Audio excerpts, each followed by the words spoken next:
Welcome to Flat Earth Debate, Uncut and After Show.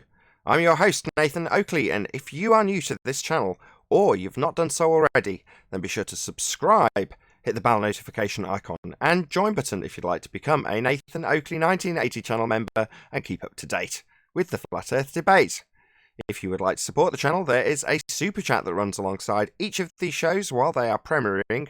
There's also a PayPal, Patreon, and crypto link in the info box below the video. Speaking of Patreon, I'm going to do a quick shout out to all of you who do support me on Patreon. So a massive thanks and appreciation to Guns of Navarone RMP, Troy Shuka, Bosnail, Joseph Pizarro, Samson, Maris, Mobile Max 777, Neo the One, Lost Cat FE, Rob W, Open Minded, Reese Pound, Del West Watson, Mike, Muted, Dick Earth Skeptic, NA Literalist, Maria Neelands, Unbelievable Productions, Blue Ridge Ranger, Rob H, The Real Gabster, Windrider, Liam Nedrick, Abraham Mohammed, Dave Rakia Gafford, Naibai, Adrian Quintana, Skeptic 936, Life is Short, Fireball X, Texas Mike, Edwin Johnson, Kirsten Smith, Alexander Main, David Wayne Foster, and massive thank you to all of you for supporting me on Patreon. I'm going to raise the mic on whoever is in Discord and G+, so you can enjoy their dulcet tones while I set up for today's live show. Who are you? Again? It's the Nathan Oakley. That's me. Hello, what's your name?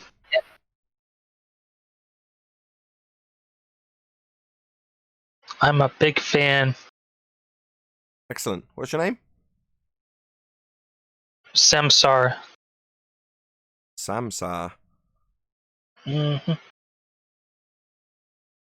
pleased to make your acquaintance there, Samsar. I never actually been here before.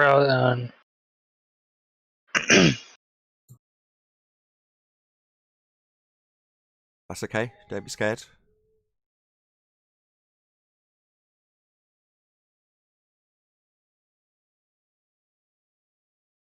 Hey, Nathan. Yes, Neil. Do you know the story about April Fools? How they came up with it? No, I don't think I do. I think you'll appreciate it because the new year used to be on April 1st. When they changed it, a lot of people didn't want to go along with it. So they stood to the April and they celebrated New Year's on April 1st. So they were known as, those April Fools. And that's the story. That's interesting.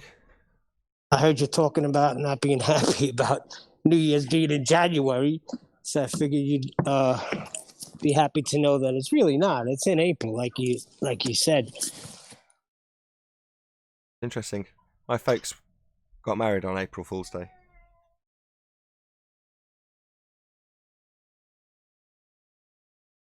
Well, they weren't no fools because they had you.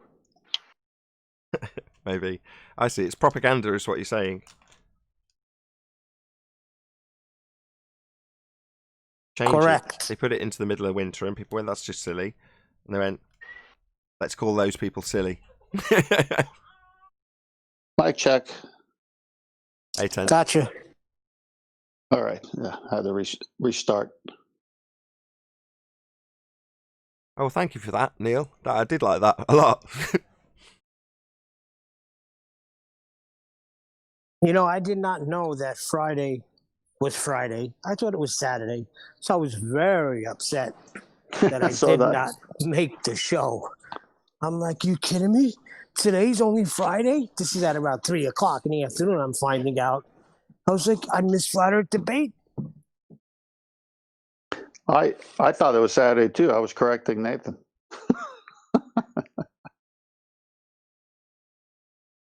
I did see you in the chat saying, I'm really gutted I missed this show.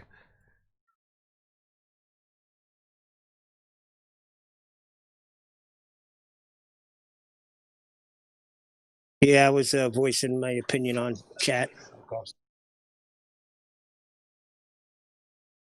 But the reason you caught it was because I spread those shows out. Some people moan at me about doing that. They're like, "Hey, I've seen this before," and it's like, well, you've seen it in a completely different time slot.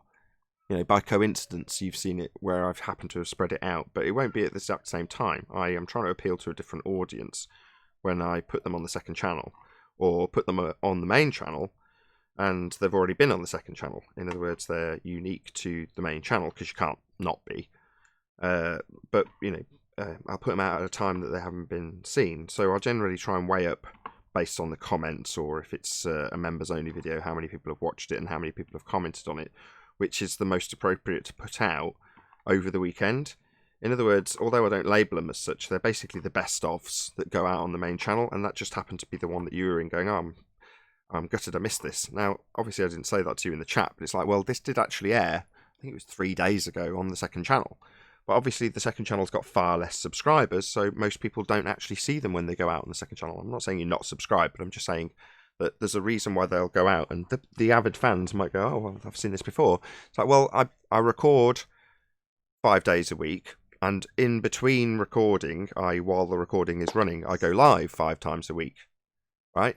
But I've got 14 slots to fill, right?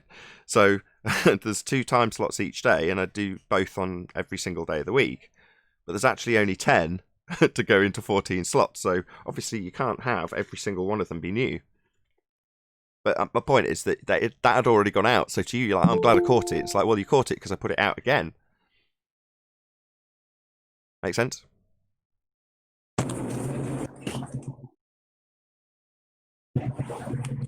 Yeah, it tends to be the better ones that I'll put out more than once.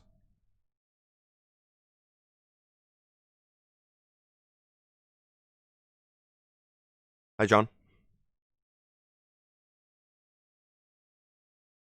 Hey, how you guys doing? Good, John.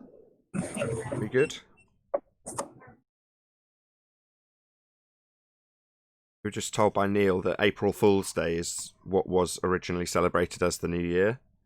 But then when they changed the calendar, then the people who went, oh, that's just stupid, will continue to celebrate on that day, got labelled April Fools.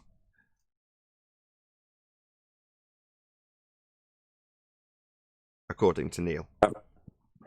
Yeah, from the people that were celebrating it in January, they referred to the people still selling it in April as April Fools. Ah, those April Fools. They don't change. Yet to cite a source for this information, but very nice story all the same. I cite Neil as the source. A pretty good historic standard you've set there. I heard it from a very well-known radio guy. And it's true because he made it up himself. 90% of all things are made up on the spot, right? No, you get it right. It's 64.7% of all statistics are made up on the spot. Well, I go 90 of everything on the spot. It serves me well.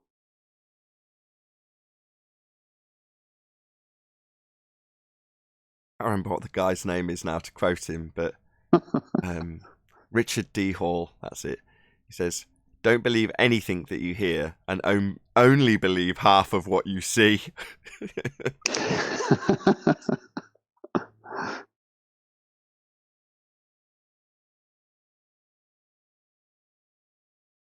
Cottoned onto that and memorized it because at the time, I remember thinking, that'll go over a lot of people's heads because it doesn't make a lot of sense, right? How can you ignore or only believe half of what you see? So why would that be relevant and memorable to me?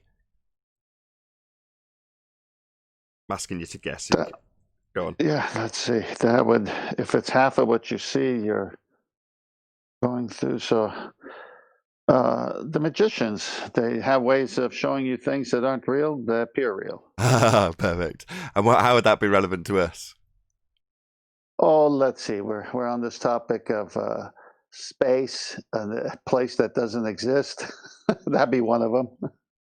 Well, it was around about the time that I heard him say that for the first time, when we were discussing the clock that Ranty Flat Earth had presented.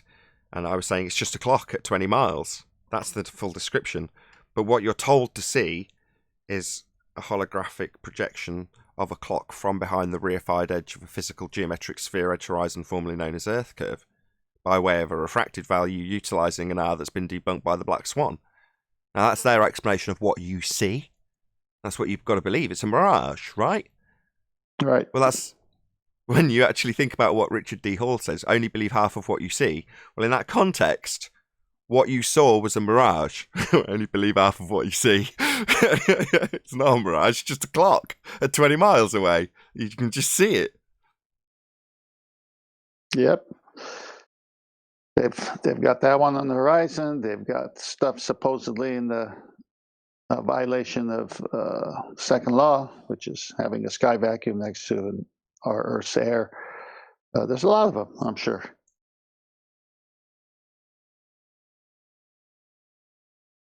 I won't talk too much about it, though, because he's an anti-flat earther.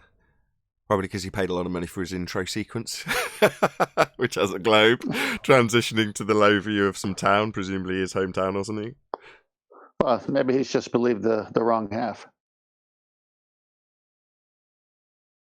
Just when you put your support or your mark or your theory behind something colloquial, of course, like aliens, for example, or whatever, if you get heavily invested in that and then you realise that the narrative can't fit your current belief, then what's the first reaction? Well, poo-poo the people that have highlighted how your narrative's not true.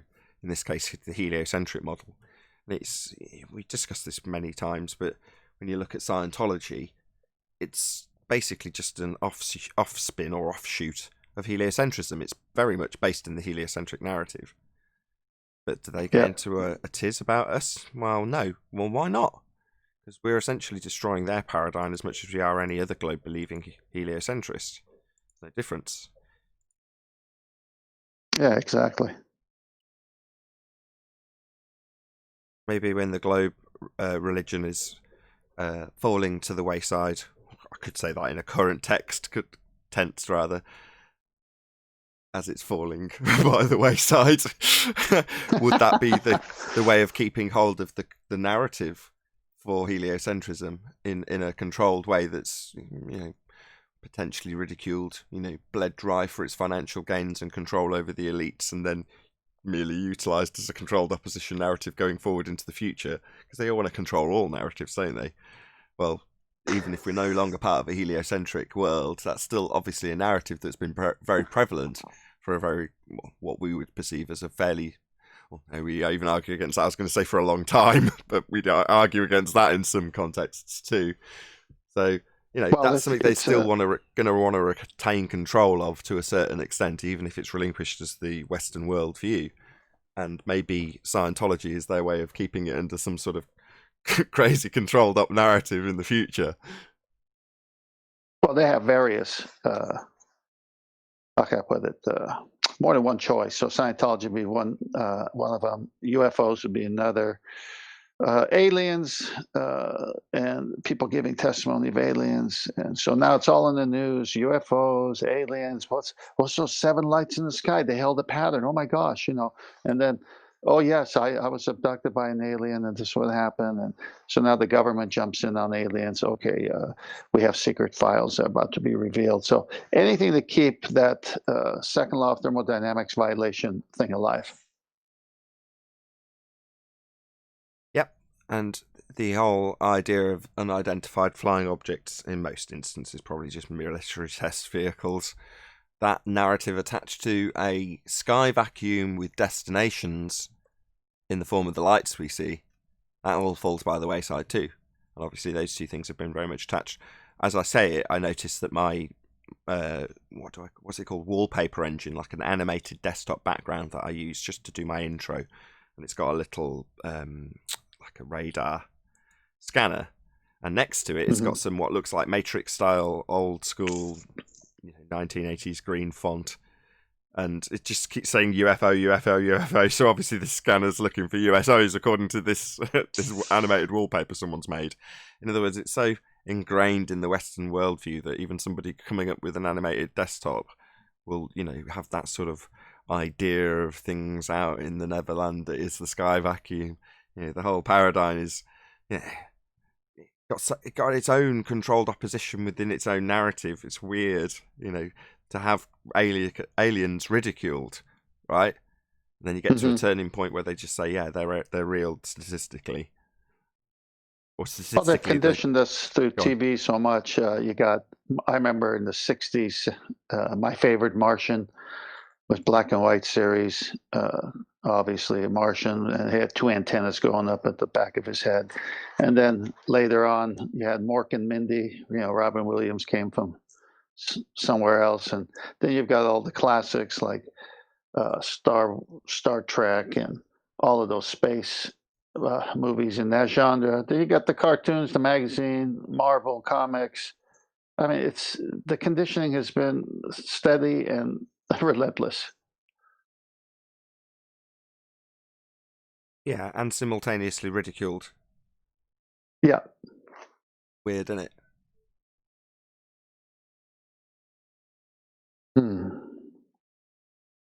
Except when you want to sit down and just discuss it and then start putting out good questions and stripping away the lies, then they all get huffed up and puffed up and get mad at you.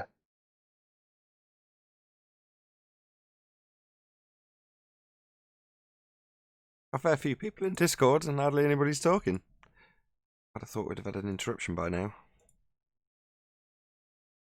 No, they are all. Hey, Nathan, how are you? Very well, Rams. How are you? Good, thank you. Excellent. This is my first test run on my new mic. Yeah, I'm adjusting your volume to match your beautiful new dulcet tones. I know I had to turn my volume down when he came my on. levels It was all so right? good. Sound ace. Excellent. Yeah, your mic is good. Very good.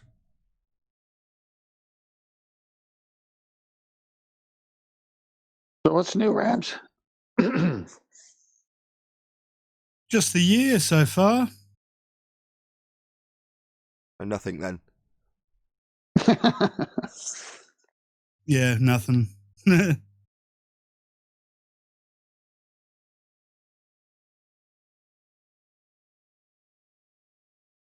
You guys use the beaches now?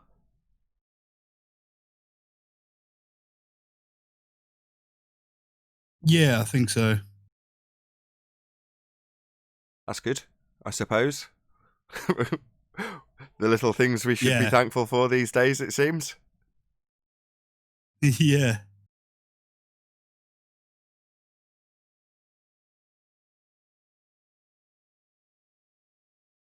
I want you to know I'm in torture right now. I have to wear my mask the whole freaking day. You're a contractor. You're on a site, right? Just pretend there's St. asbestos James in the air. Theater. It's the St. James Theater, right? Yeah, St. James Theater. If you wear a mask, but say cut a slit right through where the mouth is, would you still get in trouble or would you get away with that? Only you can find that out. I wouldn't want to give people advice either way.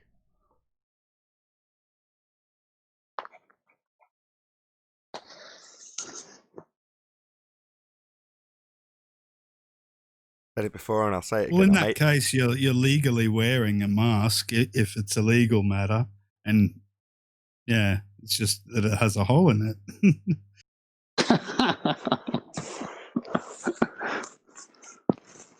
Anti-hole police will be around. Shouldn't do things that's going to antagonize your life, right? If that's potentially going to cause you aggravation for whatever reason, then just don't do it. Not because, yeah, when you've got your little straw man coat on and you're out in society, you've got to abide by the rules. Now, I don't like the rules. Could moan all day about them. But when you see the YouTube videos of people who just decide to flagrantly, if I could say the word, break the rules, they just get in trouble. And they argue the toss about why they shouldn't be in trouble, but they're in trouble, right? Well, initially, when the laws all changed, I kicked up a stink, moaned like buggery, and then accepted what they were telling you to accept, which was accept it or else, this is the new normal. Well, can either put yourself in a position where you can draw comparisons all you like to actual laws that you think should apply always, like, don't steal from people. Well, if you look at it in the same way, you can then say, well, okay, that would get me in trouble, so I'll avoid doing that then. Now, you could compare it and go, yeah, but it's not unreasonable that they're doing X, Y, and Z. It's like, it doesn't matter. That's the law of the land that you live in, and you've got to deal with it. I don't want any free man crap back about me saying law of the land either. I'm just saying that's the law of the way the matrix society you live in, if you want to be a conspiratard about my language. Right? That's just the way it is, in other words. Deal with it. It's the new normal, to accept it. Now, if you do things that get you in trouble, don't expect any sympathy. And as much as you can bleat and moan about whether or not you like the new rules and regulations, it's just tough. And unfortunately, I've lost all sympathy for people who moan about it now, a year after the fact, which is what it is, regardless of where people think it might have been changed. That's how long it's been now.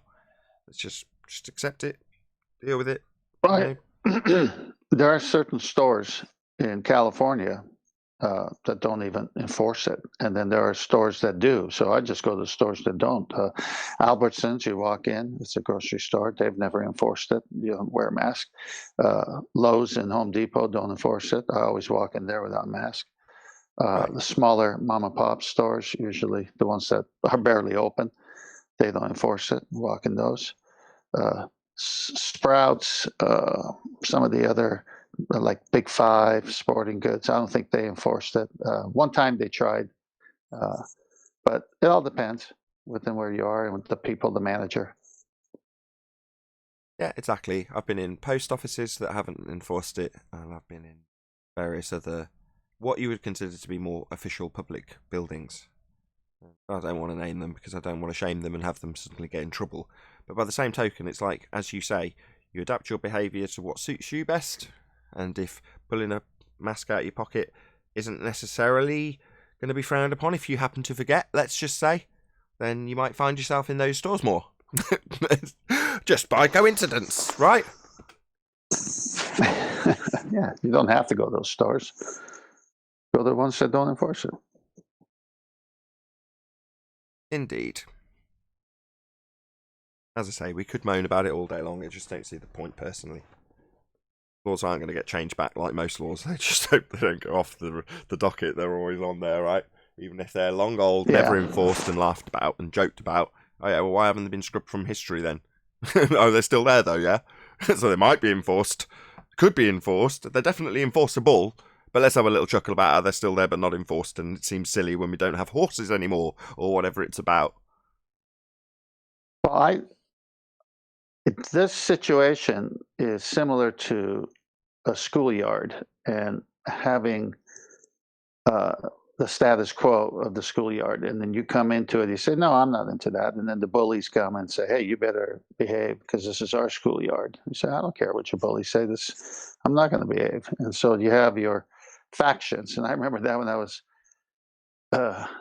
growing up, there was this group who, if they caught you alone, they beat you up. But then this group here would beat them up if they were alone. There was these fights going on.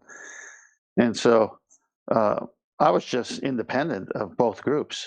And I remember making friends with a big guy on this one group. And these guys from the other group came at me. And that guy saw me. He says, oh, I'll go help that guy. So this big guy came and helped me out. It was rather interesting. But yeah, I don't like being bullied. I don't bully, but I don't like being bullied.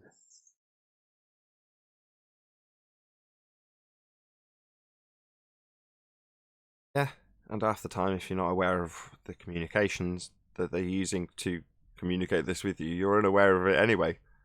And then should you become aware of it because somebody highlights your attention to it, or there's a big sign outside a store that says you've got to do something to use their store, you go, have I? And then you decide, oh, no, I don't think I want to do that. But unless you've been poisoned the whole day with, I don't know, endless reels of reams of news that are going by over and over again, then chances are you're not even going to be aware of it or concern yourself with it, right? Yeah, I remember I told this story once on the show where this one store, you had to wear it, and I had to get in there and get something for my wife. So I just covered up my mouth and Normally, it's on my chin and no one says anything. And so the young gal says, "Hey, sir, you need to put your mask on fully." And I said, "Well, it's a health issue. I like to breathe, so I can't put it on fully." Well, I go, "I know but I'm not going to do it. I got to, okay. So you got a health issue? Okay, it's okay. Go on." I mean, it was so silly. Little dance that they want us to do. Yeah, if it's so good, it's protecting those who are afraid of it. Don't worry about me, I told her. No, what's more silly is the football. They're rolling on the floor for 3 hours, tackling each other, probably yelling and spitting at each other. And at the end of the game, they take off the helmets, they put on a mask, and they give an interview 50 feet away from the person giving the interview. It's like, are you kidding me? They're really laughing at us. I'm with you, Neil. They should just ban all football. You're right. After yesterday's games, I agree. What happened yesterday? Well, my Giants won, and all they needed was Philly to win at night, and Philly laid down. Oh, they laid down to the Washington Redskins, not the Washington football team, the Redskins. Sue me. Go, Neil. If you don't understand, Nathan, there's a football team called the Washington Redskins, but it's not right to call them Redskins. So after a team that's been named the Redskins for like 80 years, they had to take away the Redskins and put them down as the Washington football team. Great name. It's so stupid.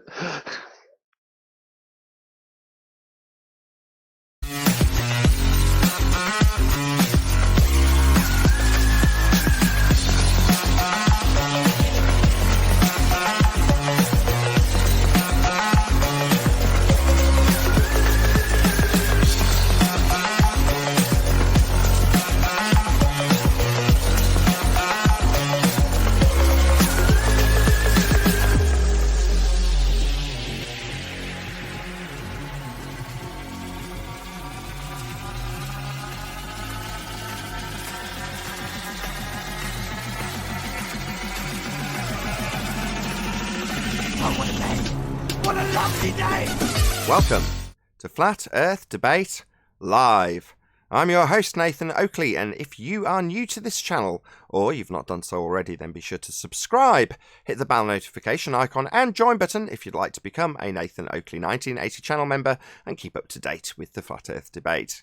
If you would like to support the channel, there is a super chat that runs alongside each of these shows while they are live. There's also a PayPal, Patreon, and crypto link in the info box below the video. Most importantly, if you'd like to join the discussion, simply mute the page you are currently watching, then click the link in the info box below this video to join the panel and express your views on the nature of Earth. If you do join, please don't swear. If you do, you'll be ejected, and if you are, please don't try to rejoin the stream using sock accounts. You'll be warmly welcomed back on the next stream. Please also share the show on social media. Sharing the show obviously increases the live audience, but this in turn increases the chances of a more diverse panel, so please share the show on Facebook and Twitter. One last time, if you're new to the channel or you've not done so already, then be sure to subscribe, hit the bell notification icon and join button to keep up to date with the Flat Earth Debate.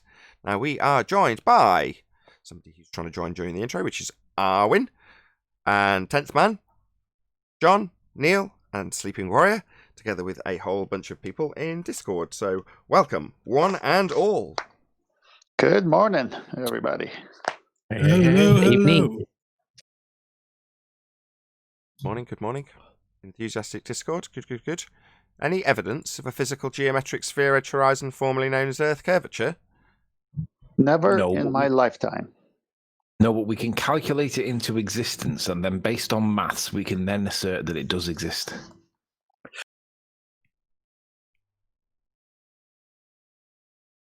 No.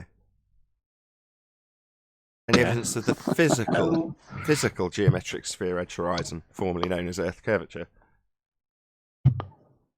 Hey, Arwin, we hear you. Hey, Arwin. Did we move off that first point, or have we moved? Are we still on the first point? Well, still on the first point, because you talked about reifying something from mathematics, and I'm asking for something physical. No, if I calculate it into existence, it exists. So if I calculate unicorn farts, they exist, do they? Yeah, of course. No, they You've don't. calculated it. No, they do. no, that's reification. Nathan, you can imagine smelling it if you calculate them into existence. You can just imagine it. Imagining it doesn't mean that I'm actually smelling it or that it actually exists, simply because I've mathematically qualified something. But remember, George Musa said that we don't have to work at the really is level, Nathan, so we can just imagine these things into existence, and that's totally okay. I'll be back in 2 seconds. While I appreciate George Musa granting you permission to answer my question at the not really is level, I asked for physical geometric sphere edge horizons. You know, that one that was formerly known as Earth curve, blocking boats and buildings and stuff. So, yeah, your permission isn't going to be sufficient, unfortunately. Sorry, George Musa, giving people permission to not work at the really is level doesn't change what physics, that would be the physical, actually is. And that's what we're asking for in regards to Earth curve edge horizons. When you break that down and hear it again and again, we don't really need to work at the really is level. What does that tell you of the guy's genuine honesty about his topic? Yeah, they're not, because they're having to reify mathematics into physicality when that isn't possible. Anyone else got anything to add from Discord on physical Earth curve edges? You used to claim were Earth curve blockages. Don't be shy. It's just an No, they're location. afraid. The things that the bottom of boats used to be disappearing because of Earth curve, but we never said that the horizon is Earth curve now. Yeah, I appreciate that they've now relinquished and denied the fact that they used to claim the horizon was a physical obstruction for boats and buildings into the distance. Not anymore. Clearly, nobody's claiming that, right? And clearly nobody is, because they're not. Listen, anyone want to claim Earth curve edge is demonstratable at the horizon? Oh, they don't want to claim it, but they'll point at it in a picture and say that it is the curve. That'd be claiming it. Certainly not doing that here by the looks of things. No, but they'll not say it. They'll just point in it and say that's the curve.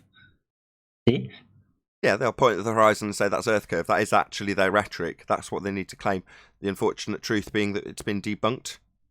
They can't utilise refraction to move an Earth curve edge with refraction if you can't derive an Earth curve edge by way of a physical horizon anymore. Black Swan. Any evidence of axial rotation of the Earth-based variety?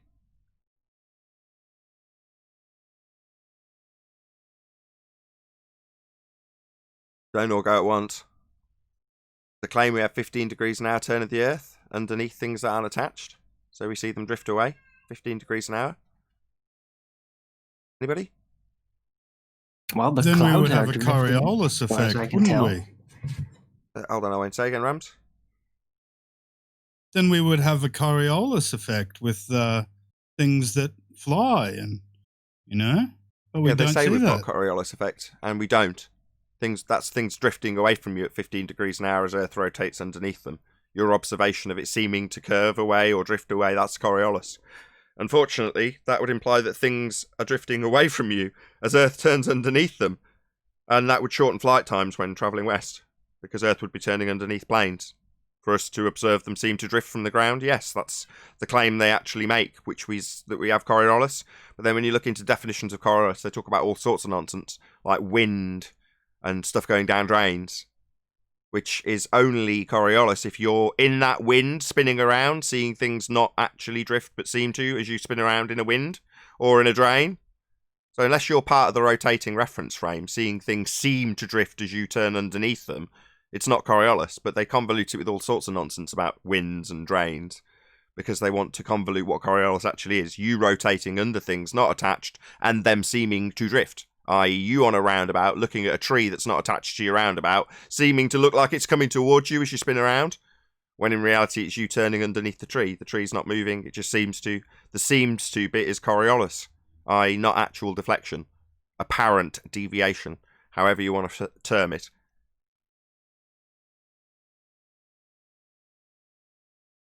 So yeah, the claim they make they have Coriolis is the thing that debunks Earth turn. They say we will see Coriolis because Earth's turning. we don't see Coriolis. Earth isn't turning.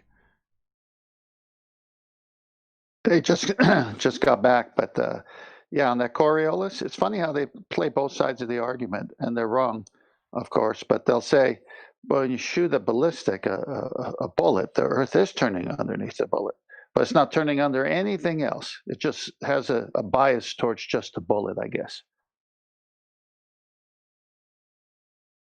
Because they assume that the force of it can break free from the lockstep motion momentum of the Earth spinning. I That's love the the way reason why they say that, I think. I love the way you emphasize free. I'm free. Well, it's like most things. They take the thing that debunks their claim. So their claim is that Earth is turning to move the celestial bodies. So it's us moving, not them. And then that would result in Coriolis deflection. So they claim it with very vague examples given out by the high priests, when in reality, the claim that Earth's turning, not the movement of the stars being apparent from us in a stationary position, is to have Coriolis deflection. So the thing that debunks them is the thing that they claim. They make the assertion, and then here at trench level, they debunk the assertion and argue against it with an assumption that Earth's turning anyway. So it's a convoluted gaggle screw of nonsense when it comes to Coriolis effect. And even if you try and attempt to look up the definitions, it'll leave you in confusion for most people's part. So the reality is Coriolis effect is fairly straightforward effect. It's you rotating underneath stuff not attached. You on a roundabout seeing things seem to drift away from you if they're not attached to the roundabout. Well, that's your observation as you turn underneath stuff. So for Earth to have it, you've got to be on a turning Earth, turning with it, and seeing stuff not turn with it to have Coriolis. But that would shorten flight times, because it would mean that Earth's turning underneath planes and drones and helicopters and hot air balloons, and they'd all have Earth turning underneath them. Because that's what they're asserting. Earth turns underneath to give you Coriolis. Well, that shortening of flight times doesn't happen. You don't see drones or hot air balloons having their flight paths interrupted and landing in a completely different state or a completely different country, because Earth's not turning underneath any of them. We'd notice. Isn't that the same mess they're in with the physical horizon that's not there? Yeah, and they even insert that one into the controlled op narrative. So they ask us where our edge is. Well, they have Earth curve mathematics that assert that the horizon's a physical edge to block boats and buildings. Yeah, but they can't see the edge because it is being visually bent through mysterious refraction. Well, according to them, they've never hold on, let me just correct Darwin. Not mysterious refraction, terrestrial refraction, which utilises an R value. Standard refraction, terrestrial refraction, these things utilise R. They assert there's an arbitrary bending of the light at the rate of the radius, 7/6 of it. Well, if you've got that mandatory value, you need the radius. And the radius is a derivation of the physical horizon. Straight line tangent point with a straight line drawn to it. Well, to move it and bend it means you can't measure it as straight and use it as a tangent. It's the Arwinian paradox. Shout out to James Richards and Trey Clark for the super chats. There wasn't any message attached to Trey's, but there is actually a message, if I can get it up on my smaller screen, attached to James Richards. So I'll just bring up his super chat and actually read it out. Hopefully my babbling has bought me enough time to reload the screen so I can actually see what it says. Have I? No, it's loading. Bear with me, ladies and gentlemen. I will read it out. I can read it out for you. I've just got there. Globies have zero scientific evidence of a spinning ball. They do have a lot of stories. Let's ignore the lack of science and talk about the stories. Indeed, very well said, James Richard. Hey, Nathan, isn't it interesting that we've covered two of the housekeeping questions in the last two statements? Now, what's the third one? The gas pressure without a container. And what do? They do the same thing there. They come in with a container full of gas and then try to show us how you can have gas pressure without a container. And also, part of the the narrative that they require to have gas pressure is containment. So what do? They put it on their opponent to prove the container. It's like, we must have containment, we've got gas pressure. But they are challenging us as flat earthers to show them the dome. Automatically, when you demonstrate that space is fake, they will ask you, well, where's the container? Like, I don't know. I just know that to have gas pressure, there must be containment. I don't know what the sky is. We've been lied to about it. But the fact that it's a vacuum in your narrative is easy to debunk. And what's your reply automatically? Where's the dome? It's very easy. You walk outside, you point up and say, it's over there. And it's true. Indeed. Well, that it's like you said, it's easy to debunk because they'll sit there and say, yeah, the only way to have gas pressure is with containment. Okay, I'm glad we all agree. And then they'll say, well, where's the container? Well, it doesn't matter at this point because the antecedent is a container. And you just agreed we can't have this gas pressure without one. So who cares? Yeah, but 10th man, if you go outside and point at the sky, say it's over there, you are technically correct. You are technically correct, but they want you to fall into the bear trap of asserting what the sky is. Well, the sky is a container, so you're saying that blue stuff is like a sapphire dome, then, and then on you go with their straw man.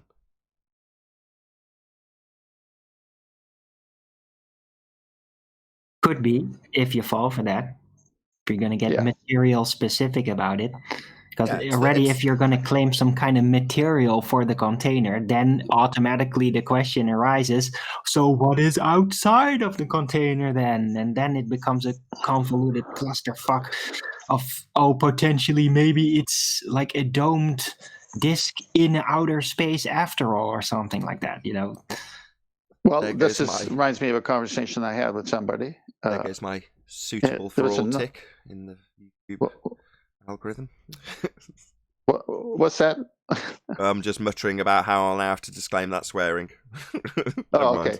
Yeah, this reminds me of a conversation I had just on this very subject. And I said, well, hang on. Before we get into it, do you believe we're in the open or closed system? That was a good one, because if they say open, well, then you got the sky vacuum next to air, and that don't work. And if he says closed, well, it involves a container we can't see, but it's closed. So either way, that's a good comeback. Nah, but they can still reify gas having weight, though, and then they just imagine how that weight is going to prevent. Okay, that's fine. Or it's going to slow down. It's going to have that's fine, Arwen. Speed until it slows down at some point, as proclaimed. That's fine. How do you weigh gas, Arwen? You put it into a container, and then you put that container on a scale. Thank you very much. Any evidence of a self-perpetuating molten iron core at the centre of a presupposed spherical Earth? More of their nonsense, just pictures in school books. We get a hello out of Adam. Hey, Adam. Yeah, I was going to say I'll go with a no, and good afternoon, everyone. Good afternoon, Sir Adam from Nottingham.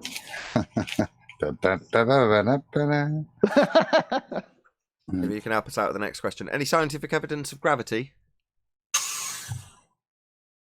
Easy one, that one. Nope. Nah. It's a reification fallacy. Oh, by the way, concerning the subject of gravity, or related to it, and relative density, remember that time I brought up about the helium balloon, what it would do in the vomit comet and all that? Remember that time? Had a discussion about it? Yeah, it's only a couple of weeks ago, I do remember. Right, so somebody, a Stone Monkey 3D, actually found a video where they did have helium balloons inside of the vomit comet. And it shows as it is at supposed 0G situation, and when it's normal, when it's back to normal, both. And it turns out I was completely wrong. So I have that video. I posted it in the Ballbusters yesterday. I don't know how to present here, by the way. How does it work? Yeah, I don't want to present it because it's not mine, but you'll have to describe it verbally. Which way did the balloon go when they were doing the parabolic maneuver? It actually free-floated. It actually was totally unexpected. So people were free-floating things, objects, solid objects were free-floating, but so were the helium balloons. So that was kind of surprising. Oh, okay. So in the sealed container, they achieved neutral buoyancy. They were not moving up or down as they were descending. That's interesting. Right. And then when they were going level again, then the balloons would immediately pull up.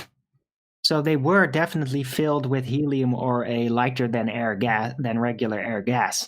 So that was very surprising, and had me a little puzzled. But I've been trying to think about how does that work? how can it work? And then basically cross-referencing it with the accelerating car with the helium balloon, where the balloon goes forward when you accelerate. Well, maybe then if it accelerates downwards, that the balloon goes down because of that in the same fashion. And if the downwards acceleration is at a certain rate, then it will literally free float. It's a little, yeah, it was surprising. I didn't expect that. There's some work to be done to figure that out. How does the normal relative density workings in a Euclidean non-motion, non-accelerating situation, how does that work in relation to when an object is moving and has a medium within it? Because it is different. It works different. Wasn't one of the comments on the vomit comet that as it was going down to create the zero-G effect, that everything was going down at the same speed as the airplane, so that's why people were floating? Am I right on that? Yes, they claim zero-G, but yeah, balloons would, yeah, they also basically become neutralized. But the only explanation that remains is the similar explanation as in the accelerating car, and that is that the air within the plane is also redistributed, and just as Brian would say it, the support actually shifts, so it goes down as much as it would go up. Well, that's where I was going next. Is the balloon is a material, inside is the helium gas. So if someone was to pop a balloon while it was going down, what would the gas do? It would go in all directions. Thank you. I'm going to just ask Adam something. Is this merely an interesting folly, though, given that the behaviour of a contained lighter than air gas inside a contained air in free fall by way of a parabolic manoeuvre isn't really that useful to us, generally speaking? Yeah, I'd agree. It's more a curiosity point as to, I think, what Kem sums it up. If you take the balloon away, we all know what the gas behaviour is going to do, so that's fine. I'm more curious. I've got the two pictures, look. So that's, I won't play it, Nathan, but that's it during zero-G mode. And then this is it when they return back. You can see the balloons taut on the string. God, look, because they are a little all over the place. Some was on the ground. Look, there's nothing uniform. It's not like there's a direct force that's been applied or has been removed, because they're not. It's not one on the floor or all of them on the floor. Look, some are in some positions, some are in others. It's very random where they are. Look. Adam, as you've got it, I posted the link in the chat, by the way. It's on screen. For people. Adam, can you, from where you are or where you were, because if you go back to where you were, maybe a few seconds further, there's somebody. Oh no, there's somebody. That's fine where you are. Somebody on the roof of this, whatever it is, 747. So if you can play maybe 5 seconds of it, well, get away with that. Just so we can see the behaviour for maybe 5 seconds. Whoever's talking, just 1 second. Yeah, look, so you see they're in. That'll do. Stop. Yeah, so he's good enough. Floating up there, and then there we go. You can see when they come out of it.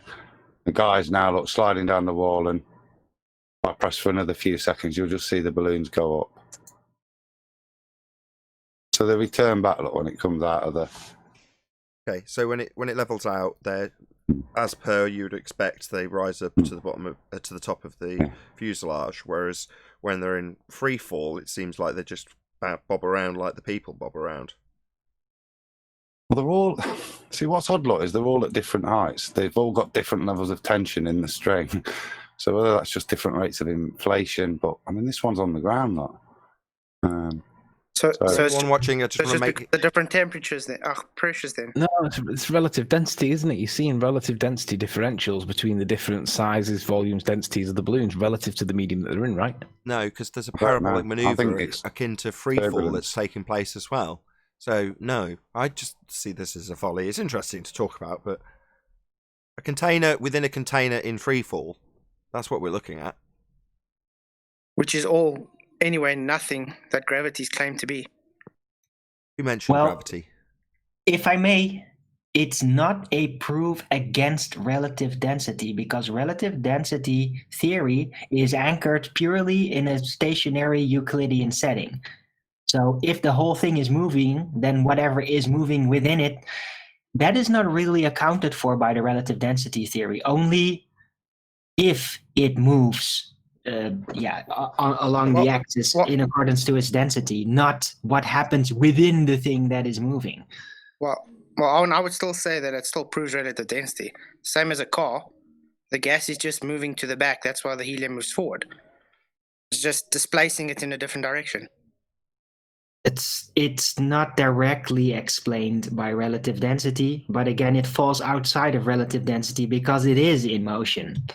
Exactly. If this is being touted as an equivalence to relative density or a debunk of relative density, that would be a false equivalence, because the thing falling out the sky in no way is a representation of relative density if everything's falling at the same rate.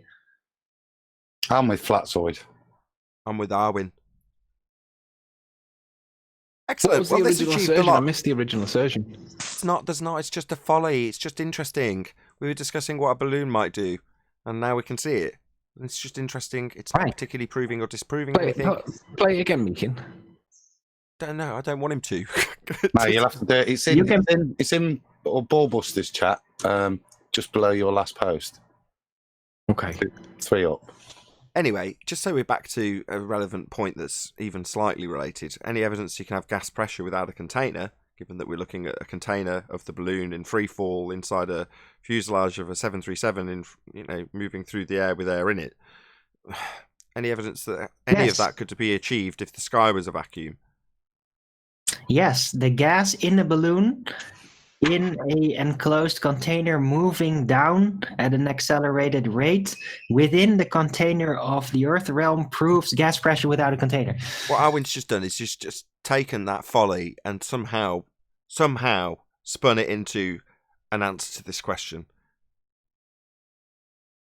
I do best. You're getting better, and you're going to have to rename yourself. Notice since just before Christmas, you've started to become a very good ballwin. And you're starting to enjoy it, I think, Arwin. But would you say that to have gas pressure it requires volume? Yeah, volume being the amount of space inside your container. Okay, so there's your answer. Right, but the volume can also be limited by weight, right?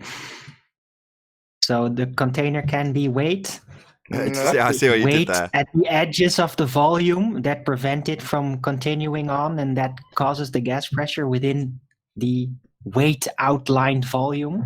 Yeah, right? of the container, Arwin. I saw what you did straight away. So now we're talking about the container and its volume and weight. That's interesting. Why are we weighing and qualifying the containment and its weight when it's merely the volume of gas, occupiable space that the gas can fill? That's what we're talking about in terms of the volume, not the weight of the container you might construct, and maybe a difference that you'll give the gas inside it when you're weighing it, so that you can attribute a downward vector to it, even though inside the container, regardless of what it's made of and how much it weighs, the gas is expanding freely in all directions. Right, but you can't have a container that has no weight. So what? Who cares? We're talking about the containment, not the container. Containment. That's the... Oh, just spotted what you've done, and it's really clever, and I'm glad you've done it. So we were talking about the dome. We're challenged to provide the dome, right? That's the container. And what we are arguing about isn't the container. And Arwin's talking about how it's qualifiable once you manufacture it and weigh it, or even weigh it with a gas if you extended out his argument. But we're not talking about the container. We're talking about the containment. The V is the volume, the amount of space inside the container. That qualifier excludes all other aspects of the container. Forget how much the container weighs or whether you can weigh it. The volume inside it is all that's relevant to how much space the gas can fill. Now, you need a container to do that. What the container is irrelevant, so long as it actually provides containment. So we're talking about containment. the fact that you require it, and therefore they immediately challenge us to tell us what the container is. Now, how the hell would we know? There's a massive deception about what the sky is. We're not going to know what it is. There's a massive lie about it. So why would it suddenly imply that we know, just because we know that we require containment? Doesn't mean I know what the container is, and that's all they challenge you on. It's like, no, Well, we're going to Nathan- ask you how you can have the gas pressure without any containment. Well, Nathan, if Cavendish could weigh the Earth with his experiment, then maybe we could devise of an experiment to weigh the dome. What the hell? That's fascinating. But no, on both counts. No, Cavendish couldn't weigh the Earth, and no, we couldn't weigh some container that you arbitrarily assigned when we have no idea what the sky is. We just know that we must have containment, otherwise we'd all be dead.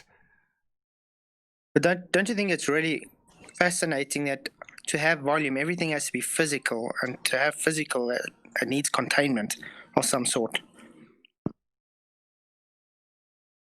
Yeah, those are the rules. Can't have it any other way, unfortunately. Unfortunately, the other way, their assertion, sky is a vacuum called outer space, that's impossible. Because the gas we breathe would fill the space. Well, we're back to open and closed systems, so obviously we're closed. Yeah, we must have No, containment. It's a sky valve, 10th. The sky valve, like a pressure cooker. No, like Mega Maid Yeah, gets just- access. It just opens for the astronauts to leave, that's all. Then closes again. Oh, they know where the hatch is. Yes, the Earth realm is a spaceship, and there is a special hatch to the other compartment outside. Somebody like David Icke. Mega Maid opens it, doesn't she? Have you been watching David Icke or something? What does he have? I offered that idea like a half a year ago. You tell him, take the lawyers, take it up with your lawyers. Remember? Valve the Earth. Yeah, Arwen hatched that idea a year ago. Look, I'm telling you now, his nonsense goes way back further than yours does. Well, I don't know. I kind of lost track when he started to claim the moon was actually a space station. That's what I was referring to. Wait a minute. You mean it's That's not? Obi-Wan Kenobi. No, that's David Yeah, I Icke. saw that in the second Independence Day. There was a space station. You mean it's not the way the movies show it? That sounds absolutely awesome on a good stereo. when that comes over the moon. Yeah, anyway. Yeah, it does. Anyway, any single viable hypothesis from any of the fields of astronomy, cosmology, or astrophysics? Maybe they can devise a scientific theory to weigh the dome. Whoa. What scientific theory? First need a hypothesis for that. That's what I'm asking for. No, actually, you just need a computer with some iTunes and a little snack by the side to eat. Email. It's all about the email. Is it the email? These are Dr. Becky references every time. Can't help it. Science at work, man. I've never even watched this woman. So, from memory, this is going back at least a year. You said that after one of her videos talking about science, she then said that she was doing science when she sat at her desktop. Is that correct? Is that where this all spans? Correct. Yes. Correct. She thought that doing her stuff on her computers and checking email, that was science. And she literally stated it proudly. Hold on. It was Yeah, kind of a. Yeah, it well, was she kind of also... a. Well, go on. No, so the things she states is always contradicting one another, so I wouldn't take anything she says with a pinch of salt. It was one of those videos where it was a day in the life of an astrophysicist. So she's doing different things, and then she said, "Okay, I'm going to go back to the office and do some science." And then she's showing how she does science. That's exactly what Arwen explained right there.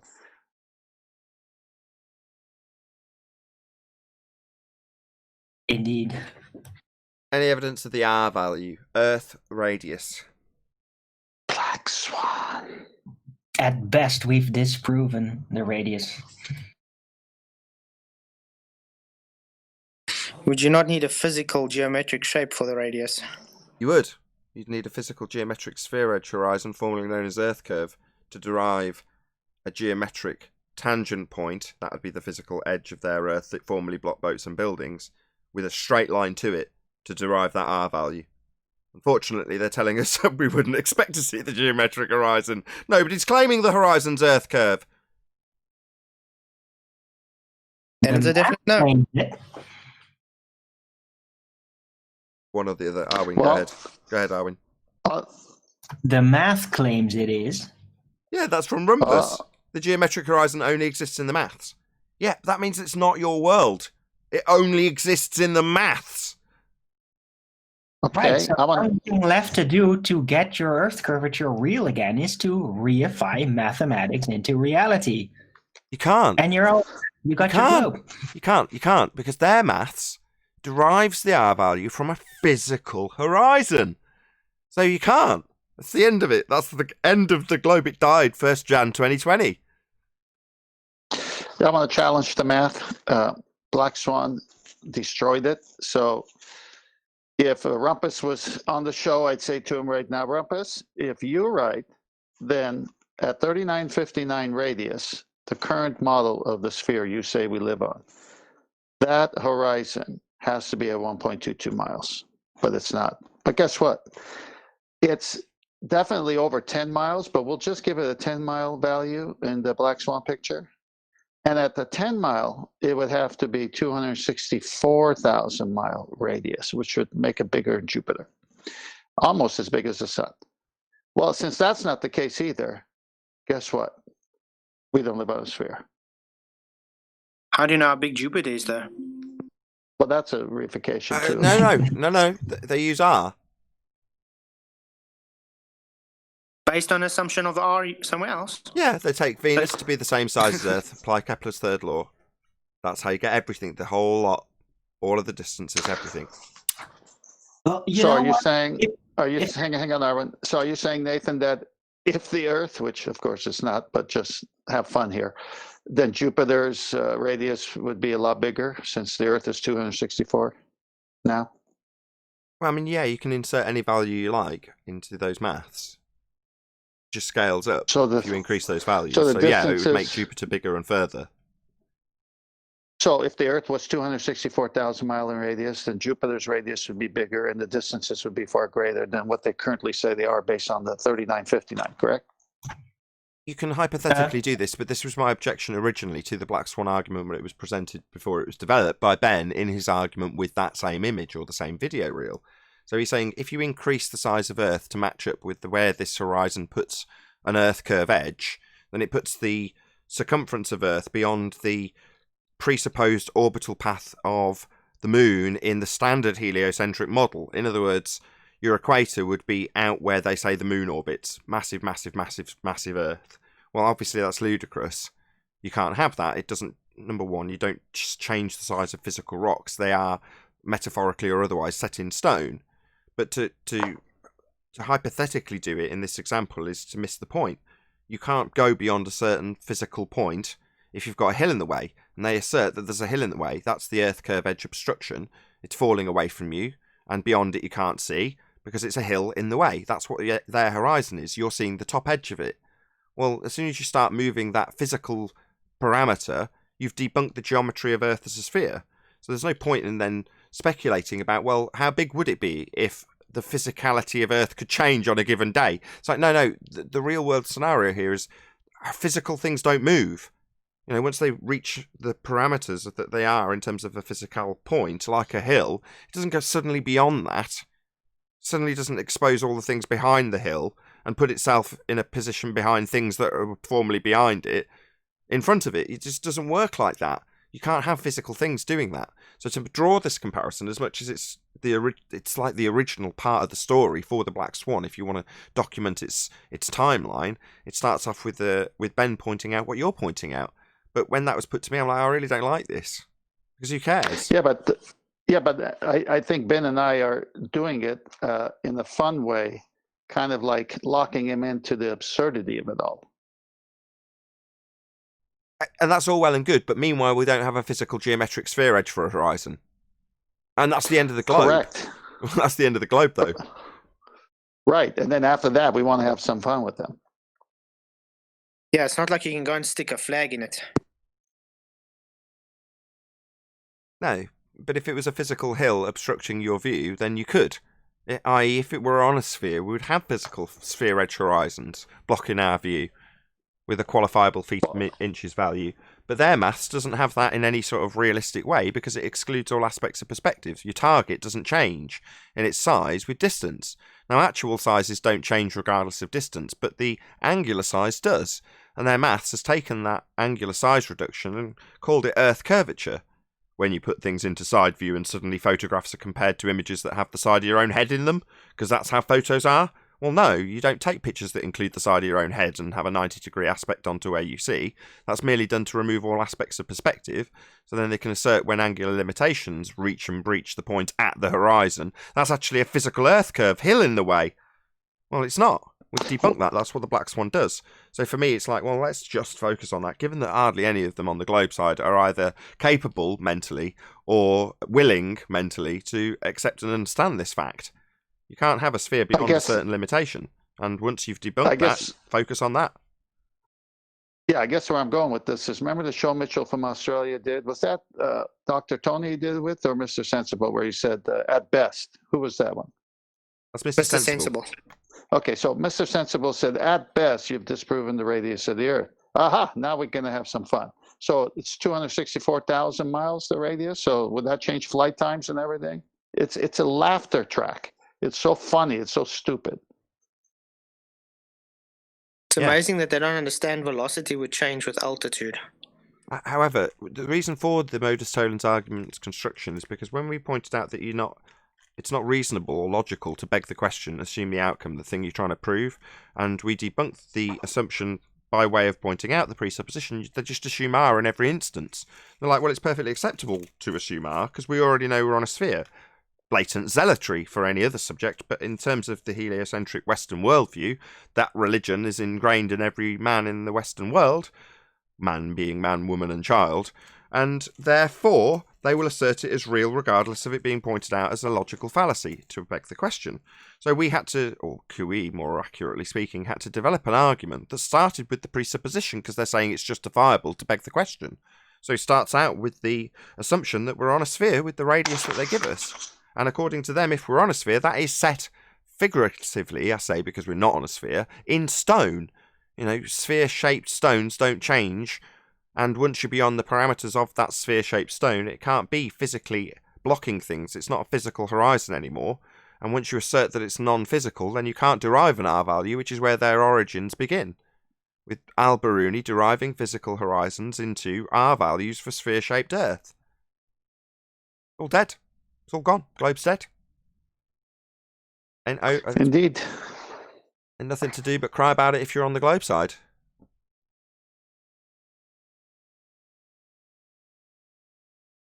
And they are crying.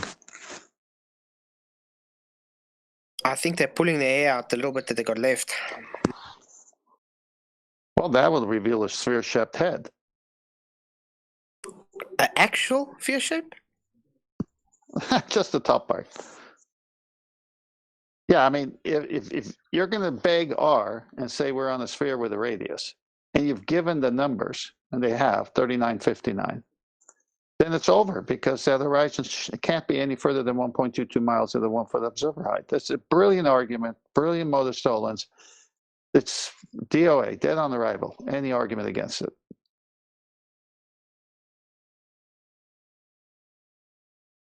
Yeah, I mean, let's say you buy a product from someone and they're given the actual size for that product, and you buy it and you see it's not, and they say it's fact that's that size, and you buy it and it's not that size, you're going to tell them they're lying, aren't you? For sure. Yeah, so why would you accept it if your globe has been said this is the actual radius and it's been disproven? Why are you still going to fight tooth and nail and say it is the radius? For some reason, Flatsoid, they don't want to give it up.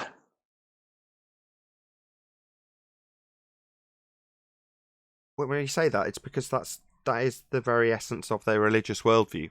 So when you say they don't want to give it up, it's like, well, that's to give it up is to relinquish your belief in a sphere Earth, and that is like I say, the very essence of their worldview.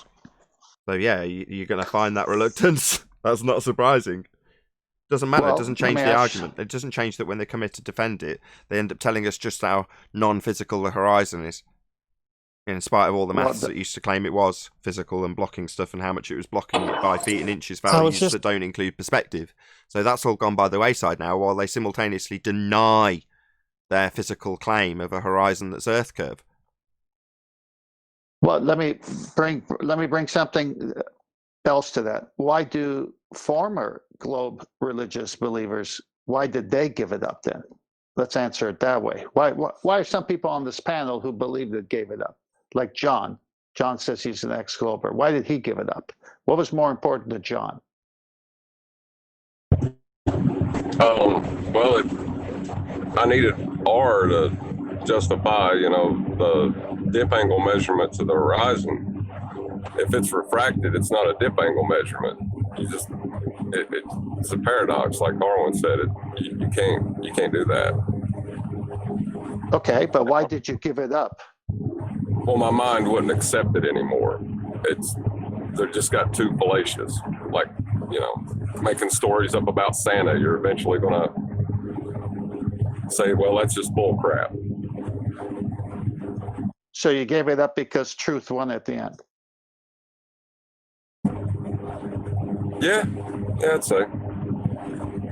Yeah, it's good. Being honest with yourself is how we all got here. But back to the extension of the joke when it comes to the bigger radius value, that sort of backs up why I'm saying you focus on the fact that they require R. Everything to do with the heliocentric model starts, ends, begins and dies with the R value. So once you have an argument like Modus Tollens with the black swan and the imagery that shows it's beyond the physical capabilities of a sphere based on their physical geometric capabilities laid down in their maths, then why bother saying, well, if that was the case, then you knew radius... No. They need R as it stands, and that's the end of the argument. So as far as I'm concerned, it's like joking aside. No, that is where it ends. Yeah, you can't refract the horizon. That's ridiculous. Yeah, you can't loom the horizon. You can't move the horizon with respect to the horizon. We only have one horizon.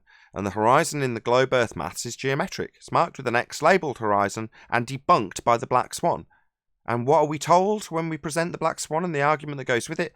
Well, we're told that nobody claims the Earth curve edge is horizons. Who would claim such a thing? That's what globers tell us. That's the power of the black swan argument. Forced attrition. Suddenly they're in a position to relinquish their own religion because that's the only way to go. That's the only place to go after you've had the argument presented. Because logically, if you're going to move the horizon, you're going to have to declare that it's non-physical. And that's what you're claiming Earth is.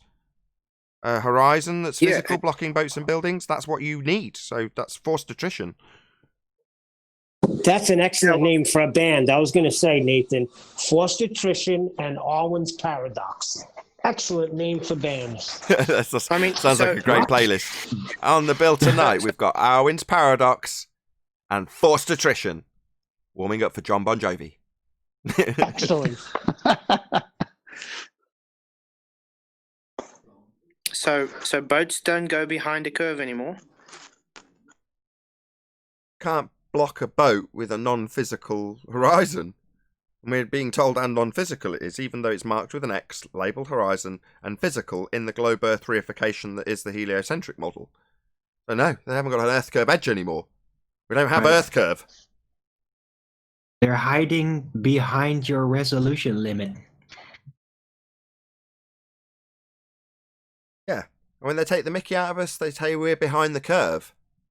Well, behind the curve of what? The Earth? The horizon we've debunked? Yeah, I'm pretty sure you're behind the curve when it comes to reification of Earth curve edges that are horizons. Because we don't have any. And your entire model and religious belief in living on a sphere is based on that fact we've debunked. Earth curve edges aren't represented at the horizon. We've debunked it. They contradict themselves every time, because every time they need to do a celestial navigation from the ocean or anywhere actually, they have to have a tangent plane straight, and then when they have to build buildings, they need a plane straight to get their 90-degree right. So every time they need something to work, they have to admit that everything is straight because they never say, I'm going to do a navigation based on this arc. Because there should be an arc if you're on a sphere, or you're building a building. Okay, we're building on an arc, so let's put that into. They never do it. They just say everything is straight, and guess what? It works out perfect every time. Yeah, in other words, Earth's measured flat. If you're building anything and doing anything that might actually have people's lives depending on you getting it correct, it's always measured as a plane. Earth is a plane. It's as simple as that. It's measured as a plane. It's obviously and observably flat. Yep. That's how when geodesic surveys come and say, oh, the measured curve, I laugh at their faces. Because they take plane surveying and then they just put geodetic consideration into it. Hey Nathan, somebody in chat pointed out that Live 2020 is no longer a correct title for the show. Oh, have I accidentally left on 2020 on the title? I'll correct that for tomorrow. You've bent time. Broken time, Nathan. Completely arbitrary anyway, who cares? Yeah, that's evidence for Lorentz contraction. We've contracted time, so it actually still is 2020, but it might not be, but you can think of it that way. I'll change it on April 1st. Oh, you just debunked Einstein. Very good one. You just debunked Einstein, Nathan. No, the only thing it debunks is that the experience of time is linear. His experience hadn't caught up yet. Trying to say that's Arwen's on fire today. Basically, that was a little slant. That was Arwen saying I'm slow. That was really subtle. I think Arwen's releasing a little bit of his 6 million fee to the ballers that he wants to help them. He's just releasing little bits here for them to see the value. I believe no one's going to give you credit for that, Arwen, but I give you mucho props for that. That was the most subtle dig you could ever have. It was epic. There was Arwen calling me slow, but the way he described it was beautiful. You have to listen back to how Arwen just said that. That was a subtle jab between the ribs, but in a funny way. That's why I say in the chat. I just want to say this. That's the word touche. I just want to say that's why in the chat when you see me writing Arwen is ace, that's why I say it, right? Make no mistake, Arwen is ace. Oh, and PJ says I'm a Dutch agent now. Of course you are. Well, here in South Africa, we got racist lightning now. I am Dutch, and I have an agenda. But yeah, my agenda is to be open and honest and communicative and teach everybody and make sure that as much people wake up from the lies as possible. So that is my agenda. That makes me a Dutch agent, indeed. So the R1 agenda. So Flatzoid, because you have racist lightning, is there a lot of charges being filed in court? It's quite electrifying. Shocking. Oh, and now PJ says that my avatar with the tree, it's actually a representation of the Aristarchus tree. I should have known. How dare you, Owen? Well, he does go out on the limb a lot. Arwen, that is. He's breaking a few branches. Well, it's an ebony tree, and I chose that type of tree because ebony trees are extremely hard and very slow growing. It's considered a hardwood, and that's how I approach myself metaphorically. I'm a slow grower, but I'm tough. Like, once it's developed, it's very tough to bend or break, and that's why I chose the icon. There you go. Bonsai Arwen. What? Your Japanese equivalent. Bonsai Arwen. No, bonsai trees are not that slow growing, and you have to trim them constantly.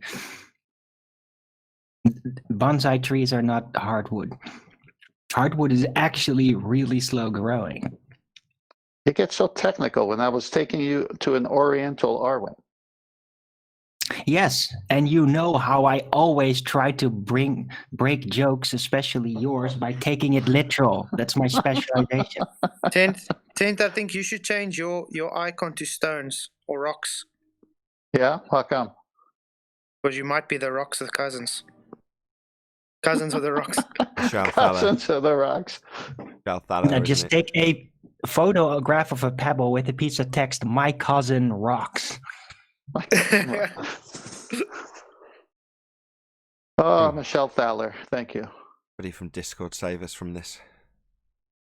Well, but yeah, where's Virus? I heard something happened with Virus. I had to leave that day, but I missed it. He got injected. He's in chat. He's been in chat for a while. So, Virus, what did I miss the other day where everybody commented? I haven't even heard the show or heard why everyone's commenting about your brilliance again. Not in live stream. Sin Cleanser, go ahead. Come on. You want to add something? Go ahead, Sin Cleanser. Oh no, he was that day you guys got into it for a bit. He was on for a couple hours after. I think he was having a good time. He riled up everybody up. Okay. I don't know if we're going to get any more info than that, I'm afraid, 10th man. Well, I just don't know. He's never riled me up. He just contradicts himself every time. He takes two positions on the same argument and then thinks he's got something. He doesn't even know what Coriolis is, Earth-based Coriolis. He thinks you can have infinite reference frames. Yeah, but 10th, remember, he's got that whole attitude of, I don't care kind of thing, you know. I'm here to learn. Yeah. Well, he thought he had a gotcha with the. I think he was asserting that the quantification of an effect has, something to do with the effect itself by asking Nathan about, the units of entropy. Yeah, that's right. So he asked me about the qualifying units for entropy, and I'm like, okay, I don't know. How does that change the argument in terms of gas filling and availability of volume? Does it make a difference if I qualify it with a number? The answer is no. No, absolutely not. What is it? I think it's joules over Kelvin. I'll have to go look for sure, but I don't see how that matters. It doesn't. I remember the local college giving 3 units for science class. Would that qualify for entropy? No, not marks. Not modules, no. Oh, sorry. Units, I was going like academic. milliliters or whatever. I got 3 units because of an entropy class. Yeah, I got Maybe Adam will know just before we round out the live show. There still? There, Adam. Clearly not. But I've realized when you try to talk about the gas to fill the available space and entropy, then they're just trying to make you try to obfuscate and put it to the units instead of trying to get to the point that the gas will fill the space. So they're trying to push to the units. Isn't unit a conception? Yeah, it's just a way of measuring. It's just a disorder. That's all. But they don't know. But that's what I say. They're just trying to obfuscate from the fact that the gas will fill the space. What was that word you said before disorder? It's qualitative versus quantitative. So if you've figured out how much something happens, it's like, okay, yeah, but my point is that thing happens, not how much or at what rate or how much. Qualifying it with a number is irrelevant. In this example, we're talking about the free expansion of gas into an availability of space, a volume. Well, that occurrence, whether you qualify it with a number or not, is the thing that's debunking space. So who cares? It makes absolutely no difference. Gas expands to fill a space. And if the sky was a vacuum, what do they call that sky vacuum? Oh, they call it space, don't they? Yeah, well, if it was a space, gas would fill it. And we wouldn't have any gas. That vast space they say the sky vacuum is would be an availability of volume for gas. What's that you say? How much, at what number, arbitrarily assigned to it, would that happen at? Who cares? It's going to happen if the sky was a vacuum, so we'd all be dead. How quickly would we be dead if the sky was a vacuum? And at what number and rate? Who cares? We'd be dead if the sky was a vacuum. It isn't. Nathan, it's like if I shoot you in the head, how quickly would you die? Yeah, exactly. So we can talk about that. Well, how quick would the entropy increase occur? About who cares? About 2.5 units. No, yeah, exactly. 15 Schreibles per hour. That's how much. Does it matter? I only asked because it sounded like another good name for a band. What, 2.5 units? No, he said something disorder. Progressive disorder? I thought he said it. So that's another good name for a band. Aggressive disorder? they have violins in that band. Fair enough. With that, I'll say if you are watching this on either Nathan Oakley 1980 or Nathan Oakley Premiering streams, then stay tuned as there will be an after show to follow. Unfortunately, if you are watching this live, this is where we bid you farewell. A huge, massive, enormous thank you to all of you who smashed the super chat, liked, commented, shared, subscribed, and all that good stuff. Be sure to check out nathanoakley.com and the Flat Earth Debate Forum to keep up to date with the community debate. I've been Nathan Oakley. Stay tuned if you're watching on a Premiering stream, and I'll see you all in the next video.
Sounds like you're in the belly of a ship, and I'm hearing water sounds in the background. Yeah, sorry about that. I was traveling. Oh, okay. It sounded like you were in a boat. Speaking of which, I gotta go. It's nice talking to you guys. Take care, John. Yeah, John. Later. Oh, well, that was a fun Monday show. Yeah. Well, I just spotted something weird in the video of the helium balloon in the vomit comet. On the wall, there is like some kind of papers taped to it, and there's the word ether on there. Oh. A blue balloon with the white letters ether in it. That's weird. Hey, take a screenshot of that and stick it in Master B. Yeah. It's the video, so it's every frame of it. It's in there. Yeah, just take a screenshot. Yeah. Okay, fine. Yeah, I want to see it. That's. I'll Could zoom in. show. Sorry, I got. It's okay. We were What seeing was the question you were going to ask Adam? what are the qualifying units for entropy? That's what I was asked, and I said I didn't know, and it didn't matter. Like quantitative versus qualitative. If the gas expands into the vacuum, which it does, who cares at what unit qualifies it? It doesn't matter, right? But I don't know the answer, so I thought I might as well ask. I was listening to that. Was it last night it was on? The replay, because I think I had to disappear when it was on. So I didn't hear it live, but I was listening to it, and I agree with you. I'm not sure what relevance the units has in relation to the behaviour. If you can, I mean, the units are joules per Kelvin, because it's an expression of rate of energy in terms of temperature. So when you're talking like thermodynamic energy, then you're looking at it in terms of how much is stored in there based on its, because it's zero, you see. So with the equation, you use the Kelvin scale to tell you how much energy's in there, and that's expressed as entropy or S, isn't it? But joules breaks down even further, doesn't it? So yeah, I don't really see what its point, because the units would help you describe and quantify the energy in the system if you wanted it for whatever reason, but that's not going to contradict that. That's still going to follow gas law based on that, isn't it? So I don't. Now I know that. Now I know what it is. I think I know where their argument, or because I think he's got this from Rumpus. So they qualify it at each end of the extreme. So they demand that we accept that we are describing any gas we use an example as an ideal gas, and therefore it's got infinite kinetic energy. Or they take it to the other extreme and say, in my example, things would very much behave like they'd reached absolute zero, stopped, because then they need to come back down, go boom, boom. So they use an example in both extremes as justification for their violation of entropy. But they're trying to say that, yeah, either end doesn't exist or can't exist, which is true.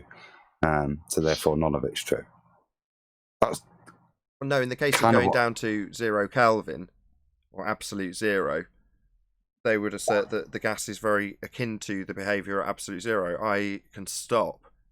So when you've got gas expanding in all directions, right, it's very useful to equivocate it with a bouncy ball and then say, well, it's very much like that if you got down to absolute zero, and then you introduce your reification of a sky vacuum and say, well, it does reach that state and therefore behaves like bouncy balls. Because they're not suddenly going to suffer the elastic collisions and they're not expanding freely into a vacuum anymore because they've almost reached absolute zero and they're very much going to behave like they had reached absolute zero. That's the argument Rumpus put forth. I thought you were here when he did that, actually. Maybe you weren't. I think I'd, like I said, joined in after nip off like I just did there, but not very. It's not attacking the argument, is it? It's picking it. Well, it's glorified ad hom. It's actually a glorified ad hominem attack at that point. It's like, well, do you know the qualifying numbers that we assign, joules per Kelvin in this example? It's like, no. Does it change my argument? No. But let's focus on that. Well, then it becomes an ad hominem attack, right? Let's test your... He even said it at one stage. Well, let's test your knowledge of entropy. Like, okay, I'm not claiming to be an entropy expert. I do understand the principles that we've demonstrated multiple times here, free expansion into a vacuum being one of them. You know, but having listened to endless hours of MIT lectures, and I've got to admit I was bored through the majority of them. Does that mean suddenly I'm an entropy expert, even though I've sat through hours and hours and hours of lectures on it? No, far from it. Do I know the very bare bones basics that debunk the claim that we've got a sky vacuum? Yeah, I do. Have I cherry-picked that information? Yeah, because it's all I need. Is it suddenly going to be to my detriment that I don't know it's joules per Kelvin? No. Have I heard that said? Yeah. Did it register that that's the qualifying unit that's going to describe the free expansion into a vacuum? No. Does it change the argument? No. So who cares? But when you're arguing with somebody that's essentially putting forward an ad hominem attack, I'm just going to test your knowledge in this regard. I've picked up a tidbit that I don't think you know about in this regard, therefore falsifying your argument? No, just an ad hominem fallacy. Oh, by the way, I posted the picture you asked for. Okay, I'll stick that up. Thank you, Arwin. Nathan, isn't that a tactic or strategy from an opponent on any argument to dive into some information that's not necessary for the actual argument itself, and then get you to kind of say, well, I don't know that number, and then, aha, got you moment for them, but it's not. Yeah, an ad hominem attack. So if you don't know this particular qualifying unit, that means your argument's void. Well, no, it doesn't. Got it up on screen if anyone wants to check it out. Yeah, I hate it when they do that. Hey, Quantum Eraser. It works out really good, actually, because we like a lot of after the show and the after show, they bring up these arguments and then they'll say, I'm not really sure what the qualifying unit is. Why don't you go to Nathan Oakley and bring it up? Why don't you go to the live show? Why just sit here in the after show for the next 20 hours and pretend you're cloaked? And that's what the Kuma virus did, and that's kind of what I think is really great about how the after show works. They get overly confident that somehow they think they got a slam dunk that's going to silence flat Earth, and then they get destroyed for the internet to see. Yeah, all they're really fighting for is the scraps of pain relief that they might find in some mere tidbit They think they've got an individual over a barrel on. Like, all right, so what? If you defeat me in any argument, it doesn't matter what argument, somehow that relinquishes the Black Swan argument, for example? No. What about Sky Vacuum being true if you defeat me personally or show that I'm a bad person, for example? No, that won't make any difference either.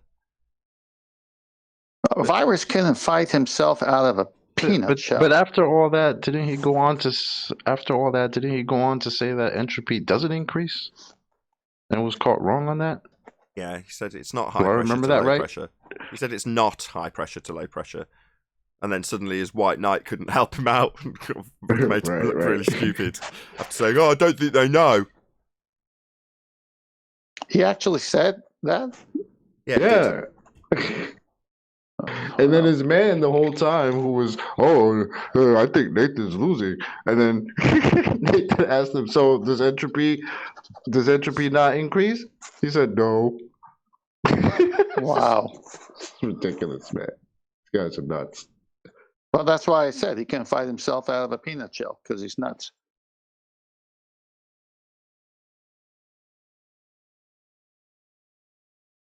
But feel free, if they find pain relief in exposing my very, very limited knowledge on many things, then if that relieves your pain for a few moments, then be my guest. It won't actually change any of the arguments, but that's all they can find. That's what the scraps are now. Finding a little win against some individual, that'll relieve their pain for a few minutes.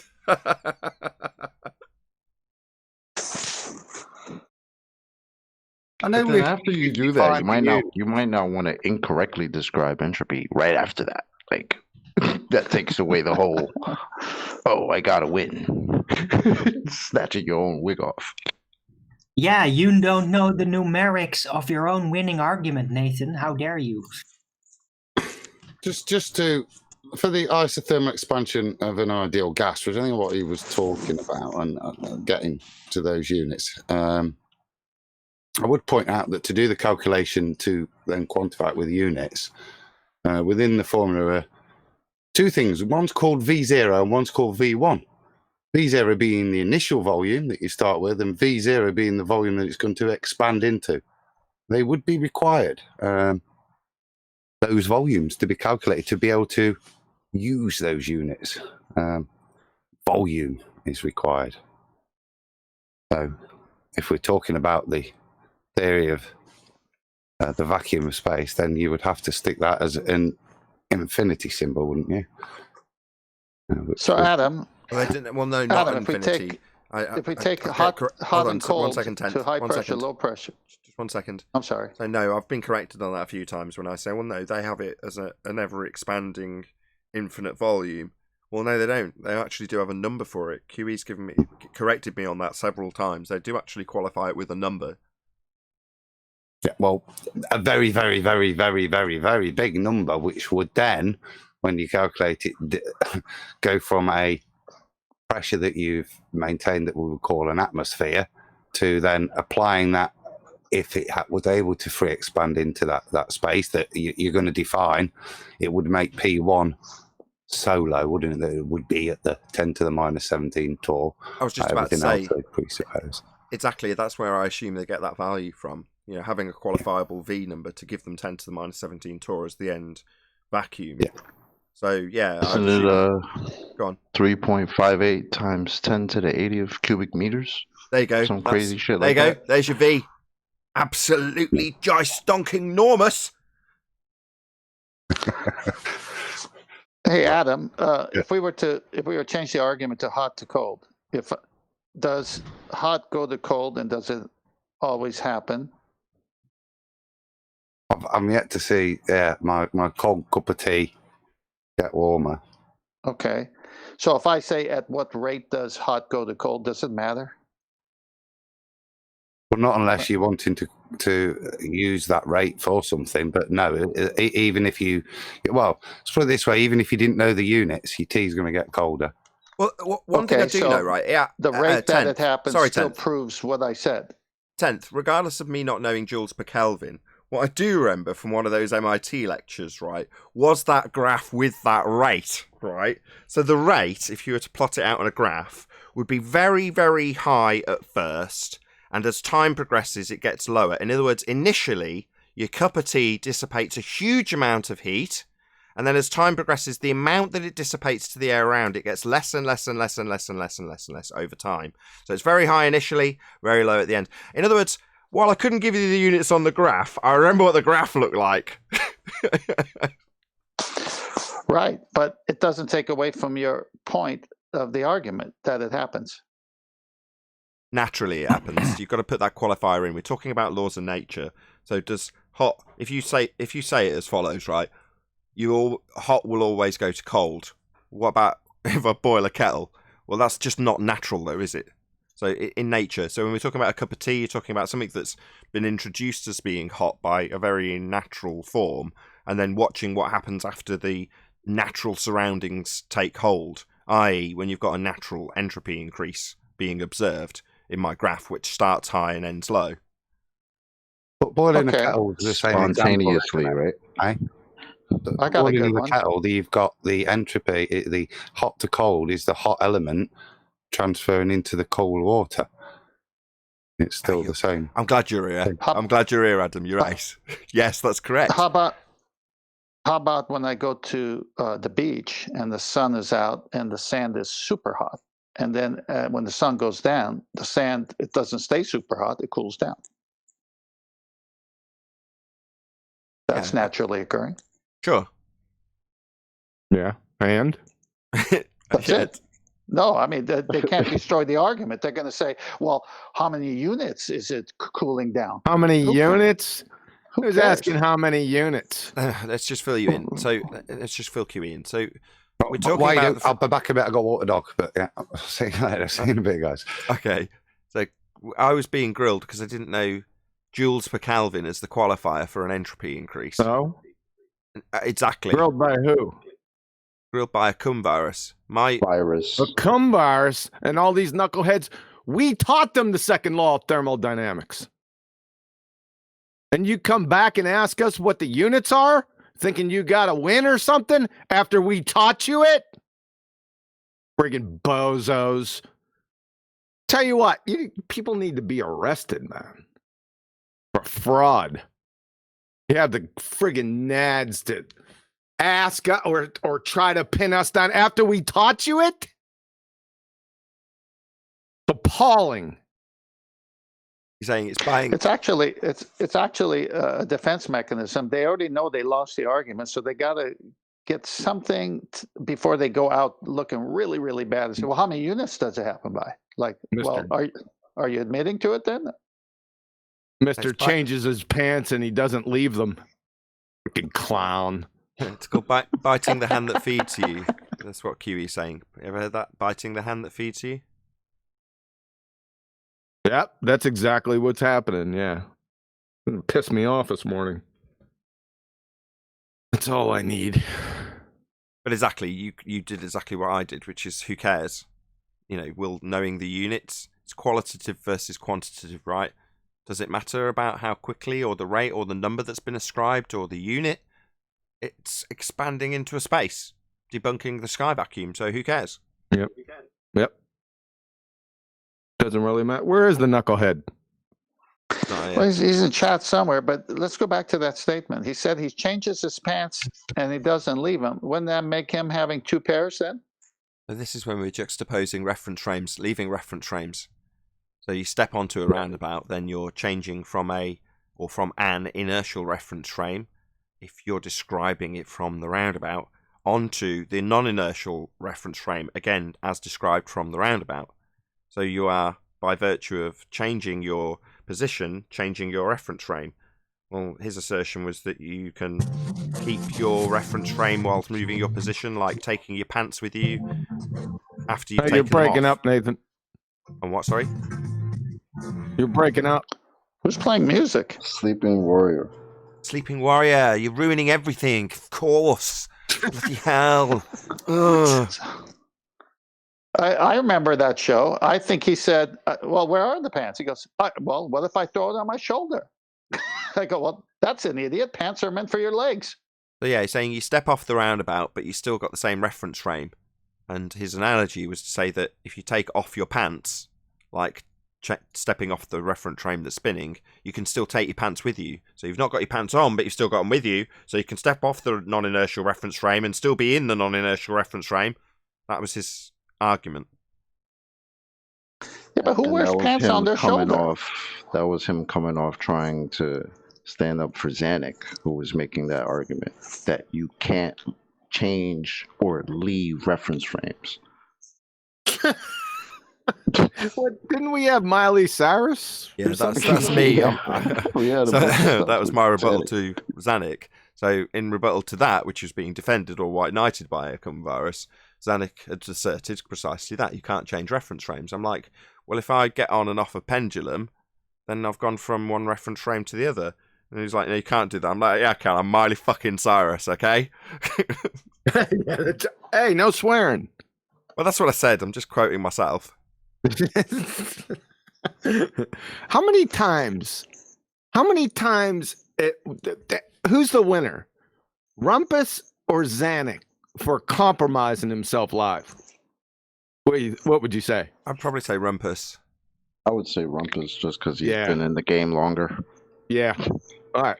And Zanuck is taking a hiatus from here. Rumpus still comes back every once in a while. Also, Zanuck's got a tell. So when he does do that, and it's pointed out, he'll normally have a little chuckle. I shouldn't really reveal that I know his tell, but there we go. He'll normally concede it by a way of a little giveaway chuckle. Yep. I know it. Rumpus doesn't. Mr. Liquid What Rumpus Gas? does, Rumpus's tactic in that scenario is to instantly double down on it. So when it happens, I like to clear the airwaves because you can normally get the repetition of it as clear as crystal, dedicated to air, because he'll double down on it. That's normally Rumpus. I shouldn't reveal this either, really, but there we go. I don't want being a bit loose-lipped here. Shit. You're not revealing anything everybody's heard. We do have a geometric horizon. We don't have geometric horizon. Yes, we do. Well, on what day was that? Wednesday, the 30th of December, 2020. Rumpus gave us a minimum of 4, but here's a few. Grumpus, gravity is not a force, nor is it a gravity is not a force, nor is it a container. And then he says, gas springs, Rumpus is conceptual. He says, gas have little springs, and they're pulling it down to Earth. And then he said, the best one, gravity is insufficient to hold gas to the Earth. Sure, that's what he said. That was just in one show. No, I'm sure that wasn't a verbatim quote. I'm sure he said, gravity is insufficient to hold the gas there. Where? You can contextualize it all you like. I'm just quoting him verbatim. That's all I'm doing.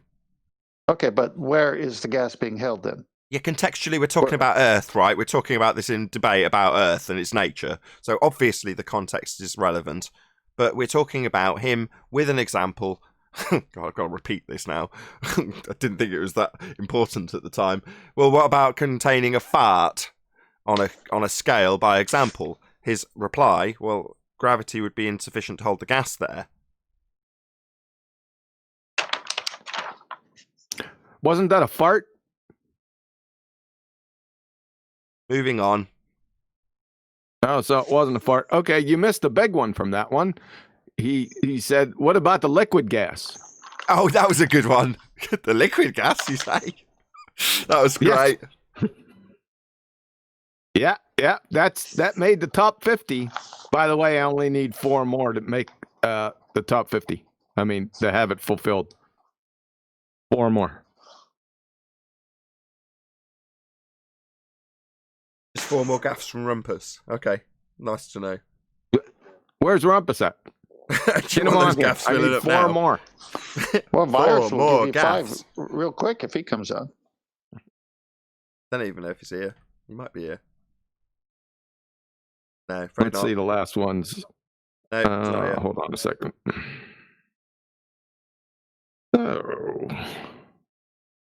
So we got the Rumpus. Do you think liquid gas has got the same mass as another form of something? Gases effectively have little springs on them, pulling them towards the Earth. There's no such thing as natural laws.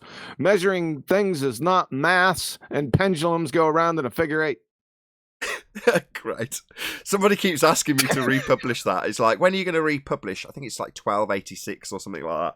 And I'm like, it's already premiered. It doesn't work like that. You can't just re-premiere it. Once it's gone out, that's its premiere. And here's the link to it. Go and watch it again. But, and I've trimmed it out as a clip with full on, I went through a lot of effort to edit in proper graphics with it, with him saying those things unimpeded. He doesn't know what a pendulum does. Amazing. That's been his argument from the beginning, by the way. He brought that pendulum out in 2016 in our debate, in my debate with him. Unreal. I've obviously got a set and he game plan. doesn't even know what it is. How many years later? Well, he still thinks he won that debate. That's the hysterical part. Anthony pointed this out to me, right? The consistency level with Rumpus in these sorts of nonsensical doublespeaks are at very least consistent. In other words, it seems like there's a set type of doublespeak that he will adhere to. And some of them, they get closer together in terms of the contradiction if we force it to that position. I.e., yes, we do have a geometric horizon. No, we don't. No, we don't. Or the other way around. Those sorts of contradictions, he'll at least be consistent. And Anthony took me back to some really old debates where he was saying similar things. And it's really hard to find a contradiction. You look back and find one because you've got a new argument. So the last one I can remember actually doing this with was the Black Swan, when he was talking about, its position because of, it's looming because of its respect with position to the horizon. Let's just try that one more time. It's looming because of its position with respect to the horizon. That's correct. That's the exact quote from Rumpus. Now, bearing in mind that he was then, at the time when the Black Swan came out, trying to loom the horizon. In other words, move the horizon with respect to the horizon. And I got him saying that. So it's like, but it was rare. You don't necessarily catch him out in a contradiction. It's more that you want to catch it in the same breath. That's what you got to try and angle for. Because the actual contradiction, he'll be playing out consistently for years and years and years on end. It's just getting those two things close together. And we've done that plenty with him. You can get him to say his contradiction sometimes in the same sentence, which is epic. Oh yeah, caught him numbers of times. Hang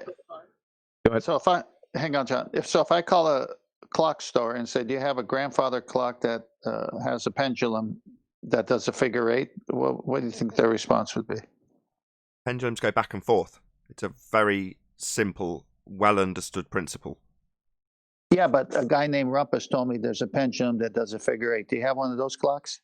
Yeah, but he can't ever take it beyond that. He'd rather fall into the assumption of stupidity than actually say, yeah, the reason it's moving in a figure of eight is because we're claiming the back and forth motion of the pendulum is actually subject to a not actual deflection because Earth's turning underneath the pendulum. And at that moment, he's admitting that that's the actual rhetoric, which can never be argued here at trench level. Now, Neil deGrasse Tyson can argue it, unchallenged, with some fawning sycophant sat next to him. But here at trench level, it must never be uttered that Earth is claimed to turn underneath stuff. And at that detriment, he would rather look like a complete idiot than ever utter those words and say that pendulums just move in a figure of eight. Well, if they just move in a figure of eight, as he's actually arguing in that scenario, much to the look of his stupidity, then there'd be no point in using them. If they moved in a figure of eight, well, that's just what pendulums do, right? Well, no, it's claimed that they appear to move in a figure of eight because it's claimed Earth turns underneath them. That's the very purpose of the Foucault pendulum. It's supposed to be proving Earth turns underneath, something that they very much argue against here. They argue that Earth and atmosphere travel together as one reference frame. Well, Earth turning underneath the pendulum is two reference frames, something they must not argue at trench level at all costs. Like I say, he'll rather look stupid than argue that, because that's where we win. So Earth's turning underneath the pendulum, Rumpus. Oh, well, then it's turning underneath aeroplanes and turning underneath men on trampolines. And you and your reference frames are ruined. So he must never ever utter that Earth turns underneath stuff. But that's what's precisely being claimed by Foucault. So I'd rather look stupid and say it moves in a figure of eight. I remember that because I asked him directly before you took over that one day. I said, Rumpus, just answer this. Is the Earth rotating underneath? And he avoided it, and he finally admitted to it, and that's when you took over. Got to hand it to him. He takes one for the Globe team by looking stupid to avoid the obvious. Yeah, because he can't possibly assert as Neil deGrasse Tyson does. And the closest he came to ever even vaguely admitting to it was to say, well, that's a sloppy description. Like, no, that is the specific rhetoric you claim, Coriolis deflection, because we turn underneath. Well, that's sloppy. You mean you'd rather not admit it? You'd rather ham-handedly, tacitly admit it, but ultimately say it's wrong by saying it's sloppy? Because you're not allowed to argue that here at trench level. You're only allowed to argue that Earth and atmosphere travel as one, and we wouldn't expect to see 15 degrees an hour deviation, flying in the face of the claim that Coriolis and pendulums make. So they'd rather have flat earthers make those assertions, which is why they entrap people like Bob Nodell into making the assertion for them. So then they can debunk the assertion, and trench level fundies can continue to beg the question that Earth travels with an atmosphere that moves with the Earth, giving you no Coriolis deflection. Well, that works out nicely. Have the priests claim that you do have it, have the trench level fundies claim that you don't, and have every description about Coriolis leave you with a complete confusion about what's actually supposed to be occurring. Well, is it stuff moving down drains in anti-clockwise or clockwise motion? No, unless you're going down the drain with it, watching not actual drift. Well, is it hurricanes moving at various different positions on the Earth that's spherical? No, not unless you're in the hurricane, watching not actual drift. It's you on a roundabout, seeing things that aren't on the roundabout appear to move. That's what Coriolis. So you on an Earth that turns, seeing things seem to move because you're turning underneath them. Now, if that was to be the case, we'd have stuff drifting away. And it doesn't. So trench level fundies must argue out, no, we wouldn't expect to see things drifting away. Earth and atmosphere travel together. Well, no, if that's the case, we haven't got Coriolis. But they couldn't possibly utter that Earth's supposed to turn underneath stuff. As I say, Rumpus would rather look stupid and claim that figure of 8 motion in a pendulum, well, what use is it then? Well, it isn't if that was the case, and it's not. But that little obfuscation is enough for him to get away with never stating what the claim actually is, that Earth turns underneath stuff not attached. We'd notice. Well, if Earth and atmosphere traveled with the Earth, and the Earth supposedly in their presupposed model is going west to east, then air would always be going west to east. That's correct. So then when you watch... It's so stupid. It's beyond stupid. Well, when you watch... It's no. This goes down to our gas molecules attached to each other. Because that's the first prerequisite. But which is batshit insane. Right? That's not gas molecule behavior. You can walk out as soon as you feel an east wind, it's over. Right. Yeah. I work with golfers. I golf. Many people listen to the show golf. And as you traverse 18-hole golf course, it's going in different directions. And you have to adjust for the wind when the wind is really howling. So one time the hint can be the wind is from back to front, so it's helping your ball fly further. Other times it's straight into it. Other times it's side to side. So every golfer knows that the argument is stupid. Indeed. With that, I'm going to say another huge, massive, enormous thank you to both Discord and Google panels for making today's after show possible. Of course, a massive thank you to all of you in either Nathan Oakley 1980 or Nathan Oakley Premiering streams for hopefully smashing the super chat, liking, commenting, sharing, subscribing, and all that good stuff. I've been Nathan Oakley, and I'll see you all in the next video.